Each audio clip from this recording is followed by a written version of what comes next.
مجھے یاد آیا میرے شیخ حضرت مولانا مسیح اللہ خان صاحب قدس اللہ تعالیٰ سرہ نے ایک واقعہ سنایا تھا کہ ایک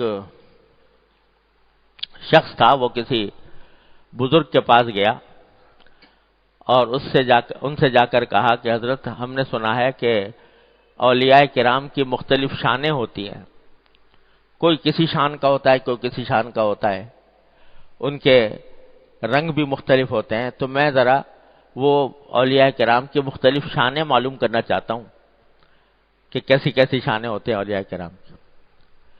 شروع میں تو انہوں نے کہا بھائی چھوڑو، تم کہاں اولیاء کرام کی شانوں، جو سیدھا سیدھا کام ہے اس میں لگو، اولیاء کرام کی شانیں کہاں معلوم کرتے پھر رہے ہو۔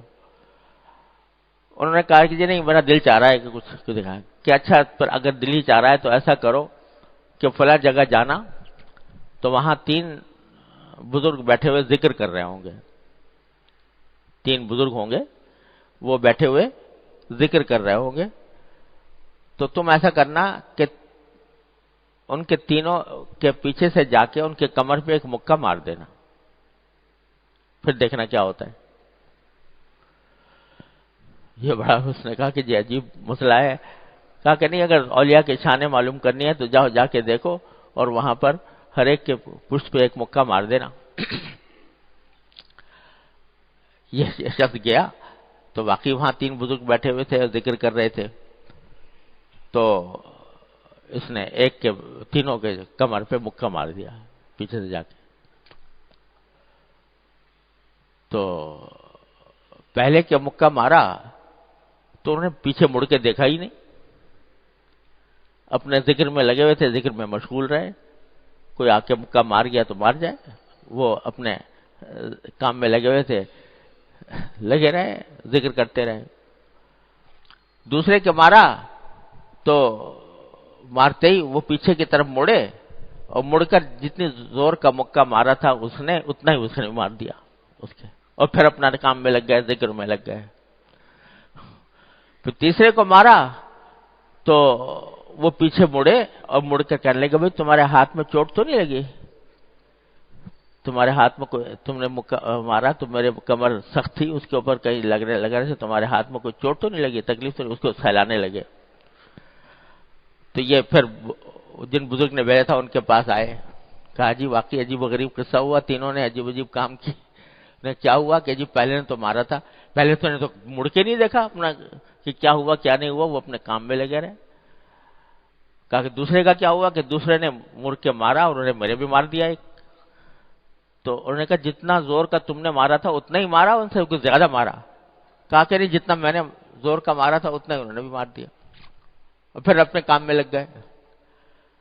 کہا کہ تیسرے نے کیا کیا کہ تیسرے نے وہ مڑ کر بجائے اس کے کہ مجھے کچھ میرا مکہ وکہ مارتے، انہوں نے میرا ہاتھ ہی سہلانا شروع کر دیا کہ کہیں اس کو تمہیں تکلیف تو نہیں پہنچی۔ تو حضرت نے فرمایا دیکھو تینوں شانیں تم نے دیکھ لی اللہ والوں کی۔ جو پہلے صاحب تھے انہوں نے سوچا کہ یار مجھے حق تو ہے کہ میں اس کا بدلہ لے لوں، لیکن جتنی دیر مجھے بدلہ لینے میں لگے گی اتنی دیر اللہ کا ذکر کروں گا، اس میں زیادہ فائدہ ہوگا۔ اس لیے انہوں نے کوئی مڑ کے نہیں دیکھا، اپنے کام میں لگے رہے۔ دوسرے جو بزرگ تھے انہوں نے کہا کہ بدلہ لے لیا انہوں نے تم سے، اور اتنا ہی لیا جتنا کہ تم نے مارا تھا۔ اور اس کی وجہ بھی ان بزرگ نے بیان فرمائی کہ بعض مرتبہ بزرگ لوگ بدلہ اس لیے لے لیتے ہیں، ورنہ عام طور سے بزرگوں کی عادت بدلہ لینے کی نہیں ہوتی، لیکن کوئی کوئی بزرگ اس لیے بدلہ لے لیتے ہیں کہ اگر بدلہ نہیں لیں گے تو بعض اوقات اللہ تبارک و تعالیٰ کی طرف سے اس کے اوپر کوئی عذاب نہ آ جائے۔ ایک حدیث قدسی میں فرمایا گیا ہے کہ من عادی لی ولیا فقد آذنتہ بالحرب، جو میرے کسی ولی سے دشمنی کرتا ہے میرا اس کے خلاف اعلان جنگ ہے۔ تو بعض اوقات کسی اللہ والے کے ساتھ زیادتی کرنے کے نتیجے میں اللہ تبارک و تعالیٰ